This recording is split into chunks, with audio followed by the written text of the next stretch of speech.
Hey everyone and welcome to Storytime. My name is Jake and today we are going to be looking at the subreddit r/maliciouscompliance. So sit back, relax and enjoy some satisfying stories. Give you what you asked for? Okay then. I used to work in a tech store. You could reserve items online and you'd have 2 days to collect it before it went back on the shelves and anyone could buy it. You could also order items to the store, but you have to pay. This means we use different systems to look up reservations and orders. It's also worth noting that I'm female, young and short, so lots of customers think they can intimidate me into doing what they want and don't always take me seriously. This takes place on a fairly typical day of retail, about an hour before the end of my shift. Nothing in particular had happened until Jerk walked in. I want my speaker. Okay, sir. Was it a reservation or an order? Just give me my speaker. I decide to just try reservations and see if that works. Okay, could I get your surname please? It's Jerk.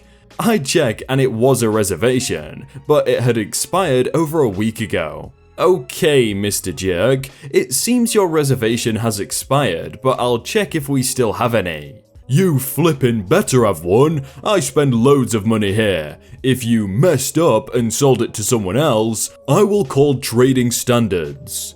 Me deciding to ignore his anger. Okay, you're in luck. We have 3 left in stock. Then get your lazy butt over there already. You've wasted enough of my time. I go get the speaker. One of my co-workers hovers around the counter ready to step in as I bring the speaker to Jerk. I noticed the brand of speaker had an offer that isn't advertised and you have to put through manually. Despite the fact that Jerk was, a jerk, and I don't have to add the discount, I do it anyway. Okay, so speaker brand is on offer right now, so with that discount, your total is $39.99. No it isn't, you got the wrong speaker. The one I ordered is $59.99. This was $59.99, but I added a discount, so... Don't lie to me, you stupid dog. You're trying to trick me into getting a bad speaker because you got the wrong one. Get me the £60 speaker, you idiot. This is why women shouldn't work with tech. They don't know what they're doing. Yes, he really said that. My co-worker, angrily, listen, sir. But me, seeing a chance for malicious compliance, oh, don't worry co-worker, I'll get the $59.99 speaker. I give my co-worker a smug grin as I walk off. I go back to the cage where the speakers were kept, unlock the door, put the speaker back and immediately pick the exact same speaker up again, before walking back up to the counter. I then proceed to ring up the speaker without the £20 discount. Here you go, sir. Sorry for the confusion. About time. He pays and leaves. My coworker says, was that the same speaker? Yup. And you just ignored the discount? Yup. Nice. It's crazy how people like that exist. He definitely deserved that jerk tax. Going to take a pee? Send an email so people know. Last week, I was working from home one day and got up to use the bathroom and make a cup of coffee. Took 10 minutes tops. I get back to my computer to a bunch of messages from my boss, getting increasingly nasty about something and why I wasn't answering quick enough for her. I send a message back with whatever it was she needed to know and apologizing for not getting back to her soon enough. When she finally answered about me, about half an hour later, she said if I am not going to be at my computer for any amount of time, I need to send an email to everyone in my office, including the high-level executives, that I'll be unavailable for X amount of time and why.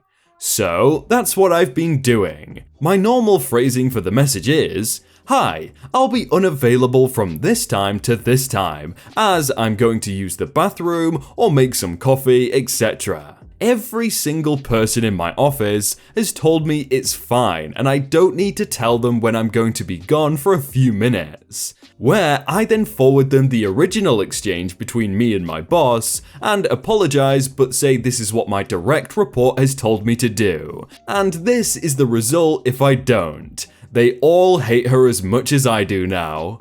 That's such an amazing move of forwarding the original message, because no one's going to believe you if you don't, but if you send the actual original message with exactly what she said, that's amazing. She should try and get them to do it as well. Share with the meeting why you're laughing.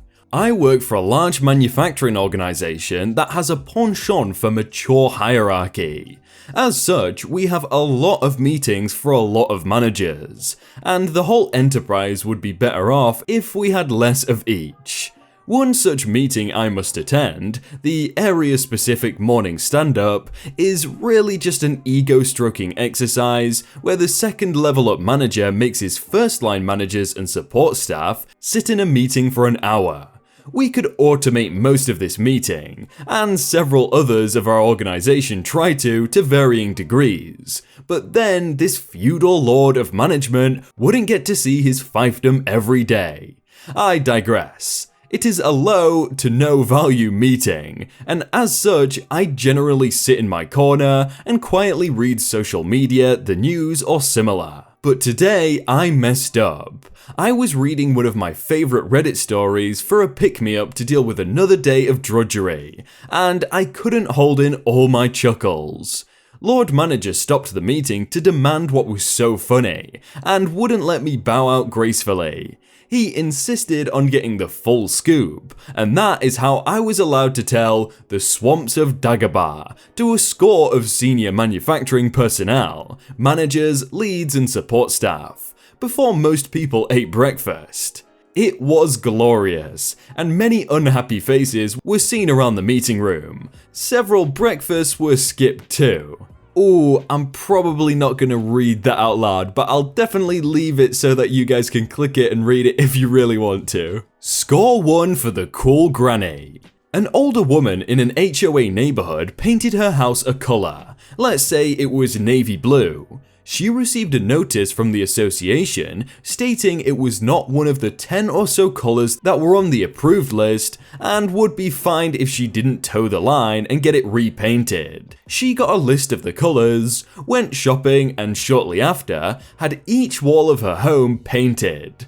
A different color off the list.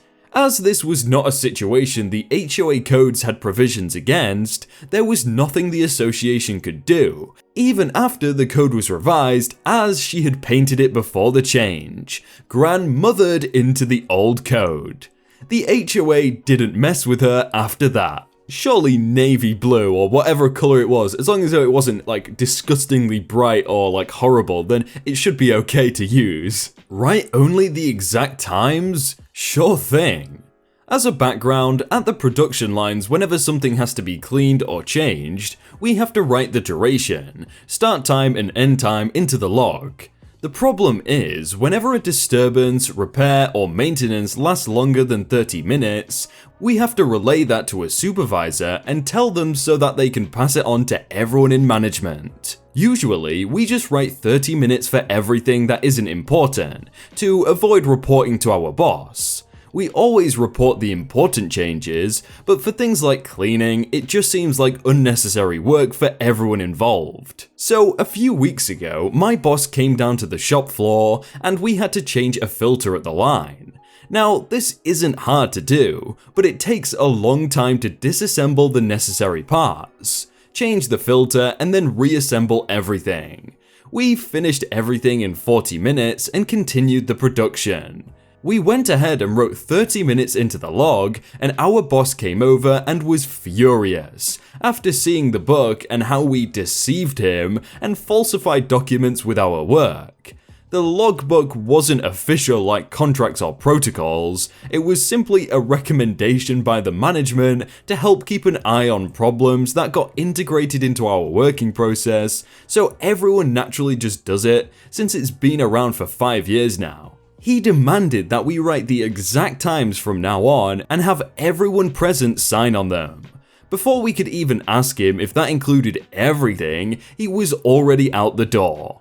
So we did. Whenever we cleaned anything, we recorded the time and then sent a notification to our boss, and brought him the paperwork that involved where you had to justify why whatever you did took over 30 minutes. He then had to mail everything to the floor manager and his colleagues, every time. So, even if we just cleaned the floor next to the machines, we reported to him. The facility is roughly 10,000 meters squared, so cleaning can take a while. Within 2 weeks, he came down to the shop floor to tell us to do it like we did before, since his boss started to inquire about the increase of reports and the unnecessary paperwork he was sending. I think there should be like a basic rule where you just ignore what they say if you think it's stupid until they ask a second time. If they really ask a second time, then do it then.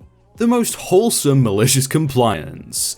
I work at my college library as their student assistant for the computer lab. I pretty much make sure the computers work and help people in any way I can.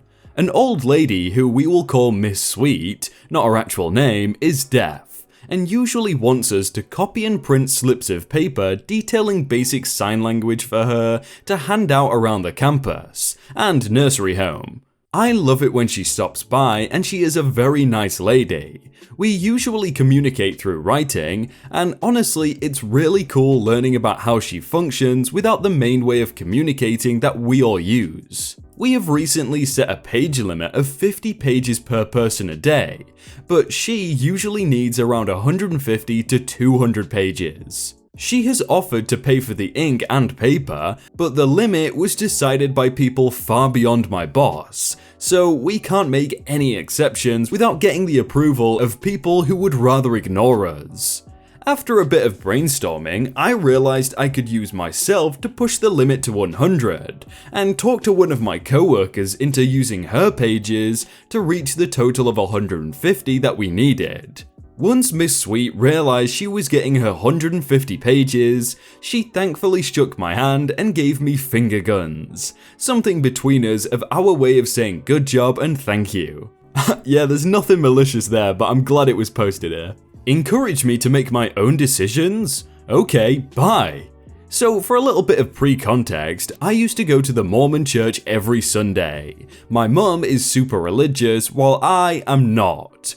This happened a few months ago. For whatever reason, Mormon church makes teenagers attend seminary and young men's. Seminary is an hour lesson every morning before school, which is stupid, and young men's is an event every Wednesday night, or other day depending on the activity. Basically, I had to go to most seminary and young men events because of my mum. There's a bunch of things I disagree with what the church does, and I am mentally not in the church anymore. Quick example is that they take 10% of income as tithing, which is, again, stupid.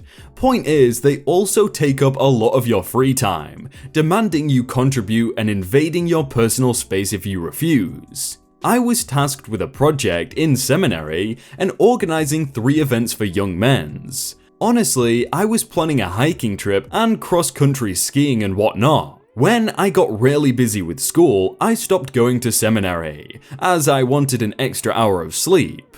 Guess what? The church pestered me and harassed me for not going to seminary. Oh, it's so important. Oh yeah, it's important. Blah blah blah. I didn't go to seminary and they continued to harass me. Come time, they start encouraging us to use our agency. They made a whole 3-hour-long service talking about agency and the importance of it. Agency, to my understanding, is the ability for an individual to make one's own decision to find out the truth. They start saying this as a motivator to be more active in church, and find stories that prove the church to be true, but I did the opposite. Cue malicious compliance. So instead of researching about why the church is true, I found out about why it's a whole goddamn corporate lie for money, basically. I used my agency to find the real truth about the church. For my seminary project, I made a whole presentation about the negative aspects of the church, and why we need to be more careful with what's happening. I talked about Joseph Smith and his 30-something wives, the hypocrisy in the church, and everything else that came with the church. Then I left. They didn't have anything else planned for young men's. They invaded my house to try and get me to go back, they gave me calls to bring me back. It was pretty simple what I would say. I'm utilizing my agency, please respect that. They didn't have young men's for a month because I wasn't there to organize anything else. Not only that, my presentation also encouraged other people, some of my acquaintances, to stop going to church too. It may not seem like a big deal, but this is a big church, and bringing it down as much as I can brings me joy, especially after all the pain it's caused me. I know nothing about any religions, but if it was bad for them, then I'm glad they got out of it. Hey everyone, I hope you all had a really good day and that you enjoyed that video. If you want to check out some other videos, then click on screen right now, or check out the playlist down below. If you enjoyed that video, then please do leave a like. And if you want to submit your own stories, then you can do so by joining the Discord in the top link in the description. But thank you so much for watching, and I will see you very soon.